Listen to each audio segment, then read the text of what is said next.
संगत जी, हजूर जी ने दिया होगा कि जितने भी यंगस्टर है सारे डेरे में पहुंचो। और हजूर जी ने ऐसा क्यों कहा, और हजूर जी ने जो नए 2 रूल लागू किए हैं डेरे में, तो वो कैसे हैं और क्या है सारी जानकारी तो हम आपको इस वीडियो में आज बताएंगे संगत जी। तो संगत जी, जितनी भी संगत इस चैनल पर नई है, हमारे हाथ जोड़ के विनती है कि इस चैनल को सब्सक्राइब कर दे जी।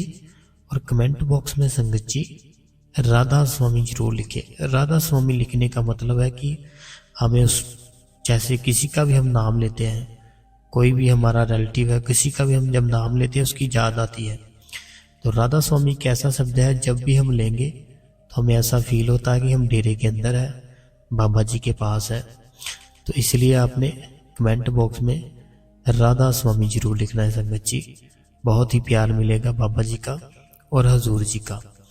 तो आइए संगत जी, तो हम सारी बात शुरू करते हैं। जो भी डिटेल है, जो भी हमारे पास अपडेट आई है डेरे की, तो संगत जी हुआ गया कि जैसे ही जो भंडारा था 29 दिसंबर का, तो उसके बाद जो भी हुआ उसके बाद हुआ सब कुछ। तो हजूर जी ने क्या किया कि जैसे आपको पता ही है संगत जी, हजूर जी अपनी कोठी से निकले विजिट के लिए। तो उन्होंने क्या किया कि जैसे आपको पता ही है संगत जी, कई बार हजूर जी अकेले ही आ जाते हैं दर्शन देने के लिए, तो वो पंडाल में बैठ जाते हैं। तो जैसे जितनी भी संगत होती है उन पर दृष्टि डालते हैं हजूर जी, तो बाबा जी कई बार नहीं आते। तो ऐसे संगत जी जो हजूर जी थे, तो जब भी आते थे सत्संग पंडाल में, तो वो एक चीज़ नोटिस करते थे कि जो फ्रंट लाइन होती है, आगे की सबसे आगे की लाइनें, तो वो सबकी सब वीआईपी के लिए होती थी। तो वीआईपी के लिए, और जो डेरे के अंदर के है लोग उनके लिए, तो जो हैंडीकैप्ड है उनके लिए। तो संगत जी जो भी हजूर जी को ठीक लगा, उन्होंने ये सब हमारे लिए किया। तो उन्होंने संगत जी जो कि पंडाल के ब्रिगेडियन साहब है उनको बुलाया, इंचार्ज है वो वहाँ के पंडाल के, तो उनको बुलाया फ़ोन करके भी आप पंडाल में आओ, हमें बात करनी है आपसे कुछ। तो ब्रिगेडियन साहब है जो इंचार्ज है वहाँ के, तो वो जल्दी से आ गए हजूर जी के पास। तो हजूर जी ने फरमाया कि देखिए कि जो भी संगत है, जैसे कि कितनी कितनी दूर से संगत आती है डेरे में, तो लेकिन आपने जो सिस्टम किया हुआ ना वीआईपी का, तो जो वीआईपी है आते भी बाद में है और बैठते भी आगे हैं, और जो डेरे के अंदर की संगत है वो भी आगे बैठती है। तो ये सब नहीं होना चाहिए, ये सब अब नहीं चलेगा। तो जो भी संगत पहले आएगी, तो पहले आकर जो भी संगत बैठ जाएगी आगे, वो वैसे ही बैठी रहेगी। तो जो वीआईपी क्या है आपका साहब जो भी है, ब्रिगेडियन साहब को बोला हजूर जी ने, वो आप सब कुछ बंद कर दो वीआईपी, अब वीआईपी नहीं चलेगा यहाँ पे। तो हजूर जी ने कहा कि ये मैं इसलिए कर रहा हूँ कि कई बार मैंने देखा कि दूर दूर से संगत आई होती है, उनकी आंखों में आंसू होते हैं। तो जो वीआईपी होते हैं वो कई बार तो आते हैं, तो कई बार आते ही नहीं हैं। तो जो आगे की बैठने की जो जगह आप रखते हो वीआईपी के लिए, तो वो वैसे की वैसे ही रह जाती है खाली। तो जो दूर से आए होते हैं, जिनको ज़्यादा ज़रूरत है बाबा जी के दर्शनों की, तो उनको दर्शन भी नहीं होते और बैठते भी दूर है। तो जो आगे वीआईपी की जगह छोड़ते हो आप, तो वो जगह ऐसे ही बच जाती है। तो कई बार वो डेरे के जो अंदर के हैं वो भी नहीं आते और ना ही वीआईपी आते हैं। तो ऐसे करके जो जगह है सारी की सारी ऐसे ही वो खाली रह जाती है और बाबा जी का सत्संग समाप्त हो जाता है। तो अब होगा ऐसे कि जो भी संगत पहले आएगी वो पहले बैठ जाएगी। और साथ ही साथ हजूर जी ने कहा कि जो आपने एक वीआईपी रास्ता रखा होता है वीआईपी लोगों के लिए, वो भी बंद करो सब कुछ। तो जितनी जैसे नॉर्मल संगत है, जिस रास्ते के वो आएगी उसी रास्ते से वो भी आएंगे सब, चाहे वो डेरे के अंदर के हो चाहे वीआईपी हो, सबको एक साथ ही आना है और सबको एक साथ ही बैठाना है। जो पहले आएगा तो वो पहले बैठ जाएगा।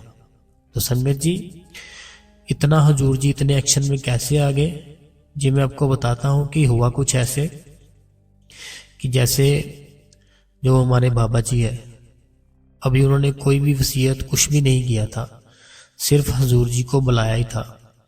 तो जैसे हजूर जी को बुलाया डेरे में, तो सारी सेवा हजूर जी को सौंप दी। तो हजूर जी ने क्या किया कि एक डायरी लगा ली। डायरी लगा ली तो हजूर जी ने जहाँ भी जाना वो डायरी और पेन साथ रखना, और उनको जहाँ पर कोई भी कमी लगती थी उस डायरी में वो लिख लेते थे। जैसे उन्होंने कैंटीन में जाना, वहाँ पे कुछ कमी लगनी, उन्होंने डायरी में लिख लेना। तो पंडाल में जाना, वहाँ पर कुछ उनको कमी लगनी, उन्होंने क्या करना, अपनी डायरी में लिख लेना। तो संगत जी, इसी कारण उन्होंने जैसे जब सितंबर में हजूर जी की वसीयत की गई हजूर जी के नाम पर, तो हजूर जी ने उसी टाइम फैसले जो थे अपना डायरी से देखकर फैसले करने शुरू कर दिए। तो जो ब्रिगेडियन साहब थे उनको हजूर जी ने बोल दिया कि अब वीआईपी सिस्टम है जो नहीं होगा, तो जो चल नहीं सकते, बैठ नहीं सकते नीचे, सिर्फ उनके लिए ही चेयर लगेगी, तो और किसी के लिए नहीं लगेगी। तो ऐसे संगत जी, हजूर जी का ये फैसला था एक जो पहला था। तो दूसरा जो फैसला था वो था कि जो स्नैक बार से जो एक ही जगह पर मिलते थे ना, जो डोसा और दही भल्ले, तो वो अब कैंटीन में भी मिलेंगे और हर एक जगह पर मिलेंगे। तो ये भी हजूर जी ने एक फैसला लिया। और साथ ही साथ संगत जी कि हमारे कुछ थे सेवादार और संगत थी कुछ, तो वो मेरे मैसेज कर रहे थे मेरे को कि आपने हमको बोला था एक अपनी साकी में कि हजूर जी अभी जो बेसन के लड्डू है वो बंद कर रहे हैं, तो आपको बर्फ़ी मिला करेगी वहाँ से।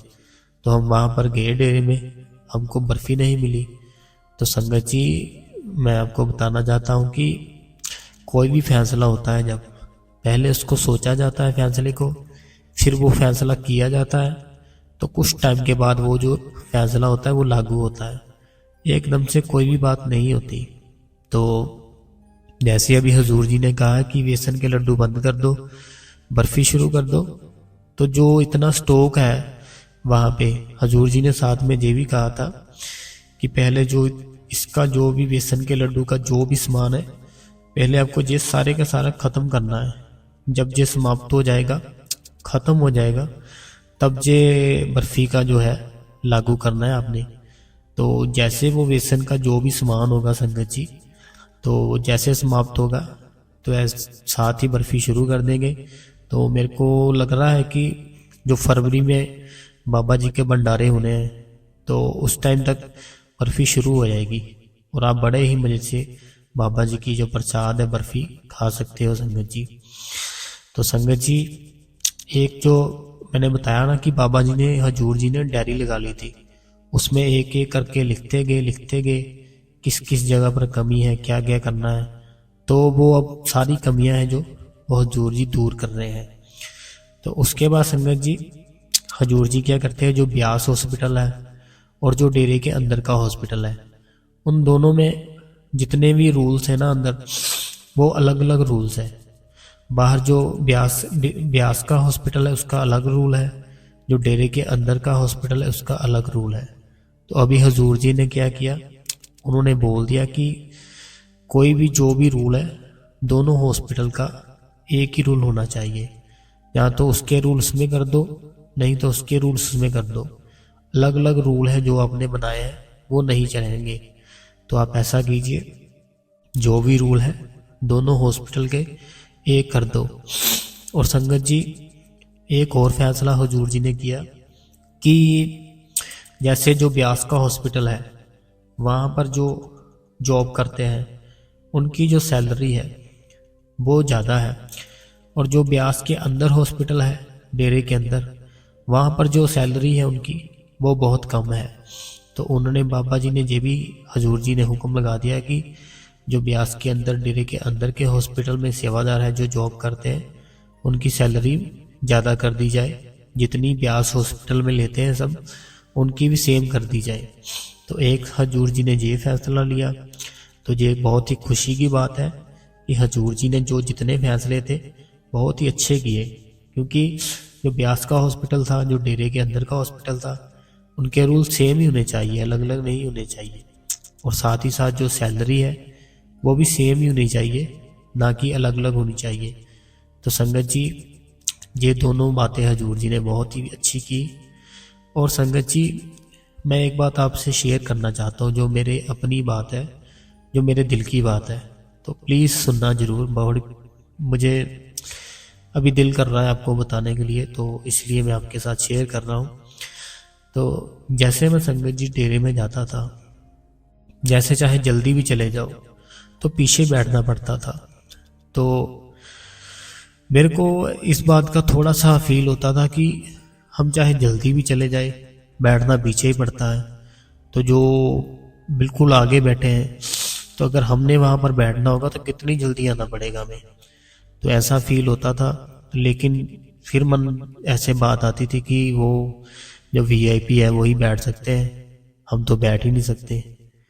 तो संगत जी ये मैं जब बात सोचता हूँ कि ये बात मैंने सोची थी कि हजूर जी जब जैसे हजूर जी का पता चला ना मेरे को कि जो डेरे के रूल है वो बहुत ही बढ़िया कर रहे हैं, चेंज कर रहे हैं, तो ऐसे मैंने सोचा था कि अगर ये भी बाबा जी है जो हजूर जी जो वीआईपी का सिस्टम है, ये भी रूल अगर चेंज कर दे तो हम जल्दी जल्दी जाए और बिल्कुल जो हमारे बाबा जी है उनके पास बैठकर उनके जो नूरी स्वरूप के दर्शन है वो कर पाए और बाबा जी को बिल्कुल है नज़दीक से देख सके। मेरे को बहुत खुशी मिल रही है ये बात बताने में कि जब मैंने सोचा था संगत जी ऐसे कि ऐसा होना चाहिए, तो मेरे मन में ऐसे आया था एक दो बार कि चाहे जल्दी चले जाओ फटाफट, लेकिन बैठते हम पीछे ही हैं, आगे बैठने को मिलता ही नहीं है, वीआईपी के लिए रखा होता है। ये सब ऐसे नहीं होना चाहिए डेरे में। तो संगत जी वो बात सच हो गई, हजूर जी ने सच कर दी वो बात। तो संगत जी बहुत खुशी हो रही है मेरे को हजूर जी की बातें करते हुए। तो एक फैसला संगत जी और लिया हजूर जी ने कि हजूर जी ने जितने यंगस्टर है जो बिल्कुल जंग है अभी, तो उनको सबको हजूर जी ने डेरे में बुलाया है। उन्होंने बोला है कि जैसे कोई राजस्थान में रहता है, कोई जयपुर रहता है, कोई दिल्ली रहता है, कोई कहीं पे भी रहता है, जम्मू रहता है, तो आपके जो भी घर के पास सेंटर है आप वहाँ पर जाइए। वहाँ पर जैसे जाएंगे आप वहाँ से पता कीजिए कि जो डेरे में सेवा होती है वो कब जा रही है बस, तो आप सेवा पे ज़रूर आइए। तो संगत जी हजूर जी ने अगर बुलाया है तो हमको ज़रूर जाना चाहिए। जैसे कोई भी सेवादार सेवा करनी चाहता है, जैसे मान लीजिए राजस्थान से है, तो उसको अपने जो काम की जो टाइमिंग है वो सेट कर ले अपनी, कि मैंने इतने से इतने काम करता हूँ तो इतनी मेरे को छुट्टी मिल सकती है जॉब से, है ना। तो वो जो टाइमिंग जितनी उसको छुट्टी मिल सकती है उसकी जॉब से वो सेंटर में अपनी लिखवा दे कि मैं इतने दिन फ्री होता हूँ तो मैं सेवा पे जा सकता हूँ, तो जब भी बस जाए मेरे को ले जाना। तो ऐसे करके जितने भी जम्मू में सेंटर है और भी सेंटर है, तो सब में जितने भी सेंटर है आप ऐसा कीजिए अपना नाम लिखाइए जल्दी से, कि आप पहले सोच लीजिए कि आपकी जो जॉब है वो कब से आपको छुट्टी मिल सकती है, 2-3 दिन की, जितने दिन की भी आपको छुट्टी मिल सकती है आप अपने सेंटर पे लिखाइए। चाहे कोई अमृतसर में रहता है, चाहे कोई जलंधर में रहता है, कोई चंडीगढ़ में रहता है, आपके घर के पास सेंटर होगा ही होगा, तो आप वहाँ पर जाते भी होंगे। तो हजूर जी ने जितने यंगस्टर है सबको बुलाया डेरे में संगत जी, तो कोई तो बात होगी। तो उन्होंने बुलाया इसलिए कि जो अभी डेरे में सेवादार है उनकी काफ़ी उम्र हो गई है, जितने भी सेवादार है, तो ज़्यादातर जितने भी सेवादार हैं वो ज़्यादा एज के हैं, जो यंगस्टर है वो थोड़े कम है। तो इसलिए बाबा जी ने ये डिसाइड किया कि जो हमारे यंगस्टर है जो बिल्कुल है एकदम फिट है उनको सेवा के लिए बुलाना चाहिए। तो संगत जी हजूर जी ने बुलाया है जितने भी यंगस्टर है, तो मैं भी आपसे हाथ जोड़ के विनती करता हूँ कि अगर हजूर जी ने बुलाया है तो आपको जाना चाहिए जरूर। तो हजूर जी की बात माननी चाहिए। तो जितने भी यंगस्टर हैं प्लीज़ हजूर जी की बात मानिए और डेरे में जरूर जाइए संगत जी। तो संगत जी बहुत सारे ऐसे रूल्स हैं जो कि आने वाले टाइम में मुझे ऐसे लग रहा है कि हजूर जी चेंज कर देंगे। तो कोई भी फैसला होता है, अगर कोई भी बात होती है तो हम आपके साथ शेयर करेंगे। तो इसलिए आपको करना कुछ नहीं है, बस जो हमारा ये चैनल है इसको सब्सक्राइब कर दे। ये संगत जी आप ही का चैनल है तो इसको सब्सक्राइब जरूर कीजिए, और जो कमेंट बॉक्स है उसमें राधा स्वामी जरूर लिखे संगत जी। और संगत जी मेरे को एक बात याद आ गई, छोटी सी है तो सुन के जाना आप प्लीज़। क्यों, मेरा ना कोई दोस्त था तो उसने ऐसे ना कैब डाली हुई थी। ये मैं आपसे जो बात बता रहा हूँ ये सच्ची घटना है, कोई ऐसे नहीं कि ऐसे बोल रहा हूँ, ये एक सच्ची बात है। तो मेरा दोस्त था तो वो फर्स्ट टाइम गया मेरे साथ डेरे में। तो आपने देखा होगा जिन्होंने सिर पर जैसे कोई पगड़ी बांधी है, जहाँ कोई कैप डाली है, तो वो मशीन से चेक करते हैं उसको भी, फिर जाने देते हैं। तो वो मेरा दोस्त था जो, तो सर्दियाँ चल रही है, उसने कैप डाली थी काफ़ी ऐसे।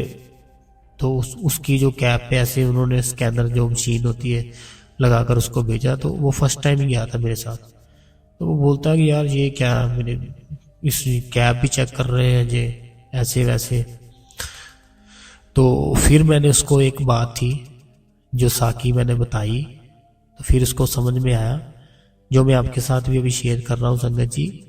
हुआ कुछ ऐसे था कि पहले के टाइम पे जो हजूर जी थे, जब उस टाइम पे ना कोई आदमी था, तो उसने क्या किया कि बाबा जी पर हमला करने के लिए कुछ ऐसा प्लान किया।